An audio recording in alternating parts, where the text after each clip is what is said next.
rule. Split the two, they can't get together and throw us out. I mean, this country was this lovely big country which had all kinds of Hindus, Muslims, Sikhs, Jains, every group of religion living there, suddenly was not living there.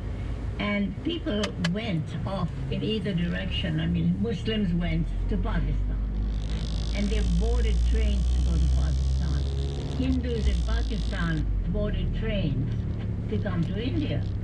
But then the trains were attacked, and what each side got was bloodied or dead people. I mean, every family in most places can tell you a story. I can tell you 20 stories of what happened in my family. So it was the most desperate, horrible time for those of us who grew up during this period.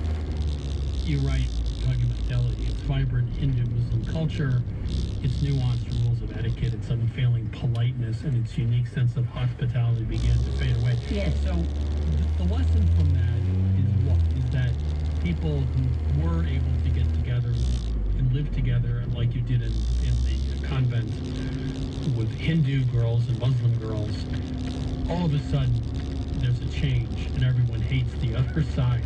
Right. So coming into the present, what did you take away from that? Is that the uncertainty of life and culture? Exactly. I think it's that. It's not that this is good or this is bad, but how uncertain all times are.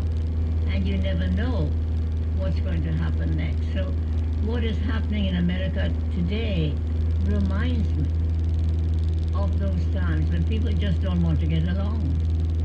They present all kinds of theories of why we should hate each other rather than why we should get along with each other.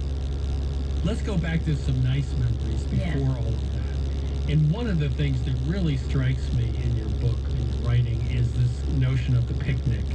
So in the summers, you go up to Kashmir in the north, somewhere in the mountains where it was cooler. Could you just describe these picnics as they sound amazing and unusual and almost fanciful? They were most unusual, and I think it has to do with the way I was brought up. My grandfather had 8 children, and since we were a huge big family, we would rent maybe 3 or 4 houses in the hills, and we were led on these picnics by an uncle who was very enthusiastic about going hiking to distant places. So he took all of us, and so some people would go on horses, and some would go in rickshaws, and some walked. And it took us forever to get there. And I remember if we were at a waterfall, we'd suddenly get there, and it would be like heaven. Lovely, cooling water. We could all dip ourselves and bathe in it. And then we would find little pools, and we would put all the mangoes to cool in that lovely cold water. And this is the end of the season mango. This is not your eating mango, it's your sucking mango.